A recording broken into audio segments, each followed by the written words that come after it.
Hello everyone, it's Happy, and today we're going to be looking at a couple of very good games played by average players, and then we're going to be talking about what they did well and what they didn't do well, and how you can take their gameplay as example and apply them to your own games to improve your win rate as well as your average damage. But before we start, don't forget to like, comment, and subscribe as usual.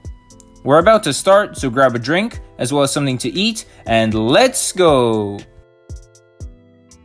Alright, starting right off, we have the map Mines, and the tank is a VK9001 Porsche or a VK9001P. So initially, he starts very aggressive because he knows he can take this position. So you guys have to know what positions you can take on each map with your specific tank. He knows that he's tall enough here to be able to use his gun depression and very strong turret in order to kill these people down there. So the mediums, and he can now bully the TDs because he sees both TDs and he can feel himself very comfortably in this part of the map.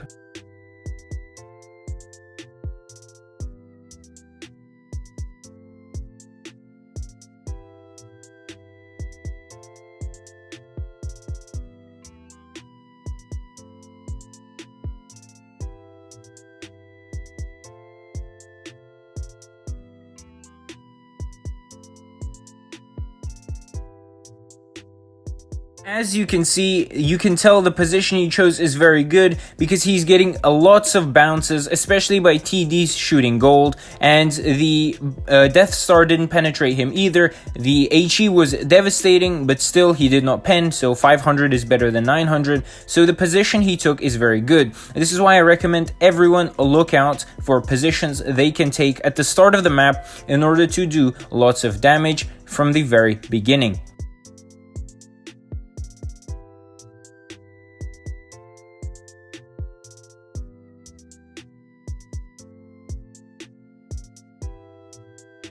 Here he decides to take out the T-54E1, and now he decides to take the hill, and this is good because now he can turn around and shoot the heavies and the one medium that is flanking from the side or from the top.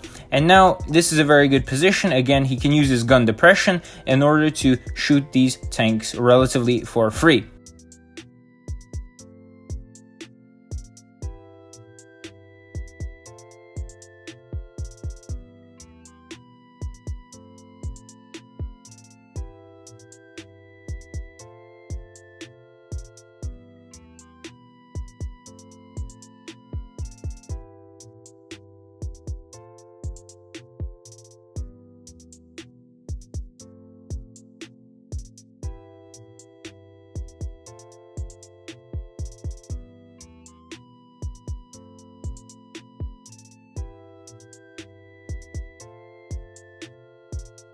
So far, no huge errors or mistakes have been made. However, if you look at the scoreboard or the leaderboard, you can see that there are 5 enemy tanks versus the VK9001P and our T62.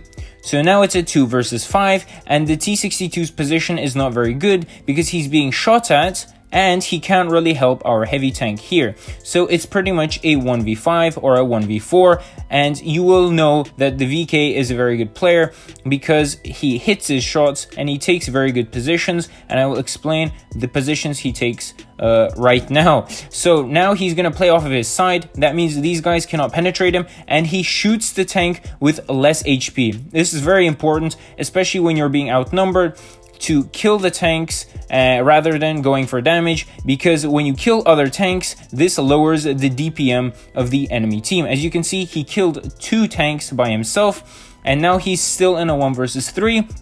However, it's better than being in a 1 versus 5 situation where the enemy DPM is crazy high. So now he's again in a very good position because the enemies can't really flank him. They have to all climb the mountain. And now he knows that the Death Star is a priority here because with one shot he can take away almost 1000 HP. So again, here he's gonna play off of his sides, but he's gonna try and go for the more DPM tank, which is the IS-8, because its reload time is a bit faster than the IS-7. And so he's going to be focusing the Death Star and the IS-8 first, and then he's going to go to the IS-7.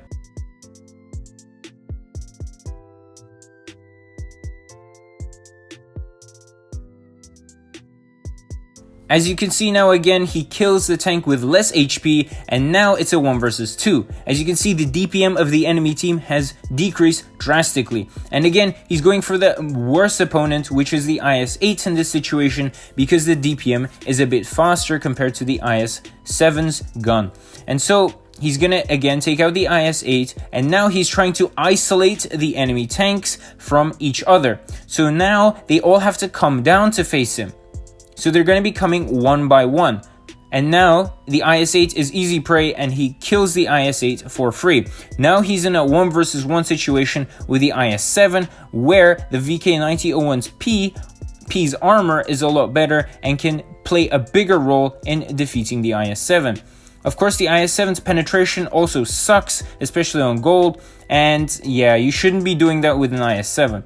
But our VK can side scrape very well, and we all know that if you watched my guide on the VK. So now again, the IS-7's making mistakes, and they're both pretty much a one shot for each other. But the VK's gun and Alpha might not go through. However, it's all about luck as well, and the VK pretty much takes him out, and it's a GG. As you can see, almost a flawless game with around almost 10,000 damage done. That is crazy. That is freaking crazy. Let's go on to the next game now.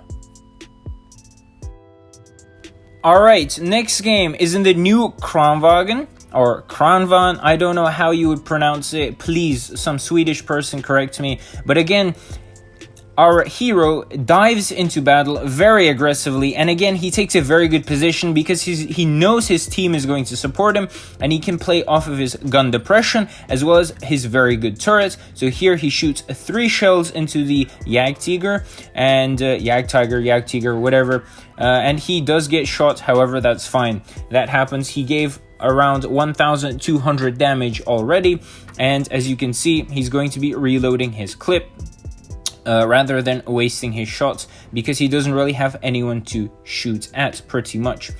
Because auto reloaders, I think you should kind of try to wait for all 3 shells if you have the time to do so, rather than shooting them carelessly. And here he has an opportunity to shoot, so he does do so.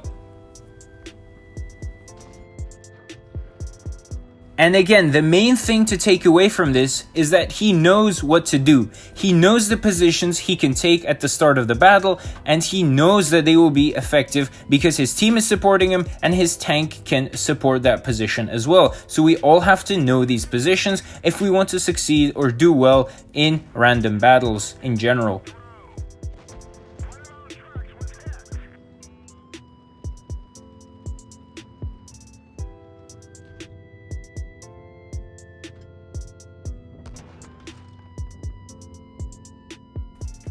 Alright, so here we can see that our hero is taking shots, and when the Jagdpanzer E100 is coming close, he knows when to go back. Some people just keep standing there, some people keep wanting to fight. No, if someone big is coming and you will eat some unnecessary shots, I'd suggest just pull back a bit and allow your team to work on them, or allow your teammates to focus the Jagdpanzer E100 instead and allow him to turn, and then you can have a couple of shots on him, as our main hero is doing here.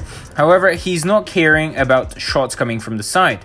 He just sees some damage and he's going for it, which is very wrong, because he's lost a lot of HP, which may be needed in the future. We never know, especially if it's a clutch situation. Again, he's carelessly pushing through and he's not checking his sides. Again, he's just lucky that he didn't take any shots. And he's going to be shooting the M103, and the FV is pretty much AFK, so he's going to be taking him out fully. However, our hero is now left in a 1 versus 2 situation, and again he's trying to isolate the enemy tanks as much as possible. As you can see, when the K91 is coming, he's pushing for the waffle in order to isolate them and decrease the enemy's DPM as much as possible. And here he's just focusing the waffle because he is now a one shot. So again, decreasing the enemy DPM as much as possible while isolating himself from the K91 to deal with him later. And now, as you can see, the waffle is dead, and now he can focus on the K91. The K91 seems to be a bit of a dummy, but nonetheless, he is still almost full HP, while the Kranvagen or Kranvan is 700 HP. So he's only 2 shots for the K91. And now, as you can see, it is very good that he's waiting for all 3 shells in his auto reloader to fully reload. That way he has a slight upper hand because of his armor and of course 3 shells, because the K91 only has 2 shells if I remember correctly. So if he didn't reload, of course. So now again, the K91 doesn't penetrate him because he's shooting gold, and now he's just a 1 shot, and the K91 doesn't penetrate again. And this is a very weird shot, however it connects, so who cares. And as you can see, again, almost 9,000 damage has been dealt, and he pretty much clutched the whole game. And it's a master, and it's a win, and it's a very good and almost a flawless game. With that, this video comes to an end, so if you enjoyed it, don't forget to like, comment, and subscribe, and I'll see you guys next time. Bye bye. Happy is out.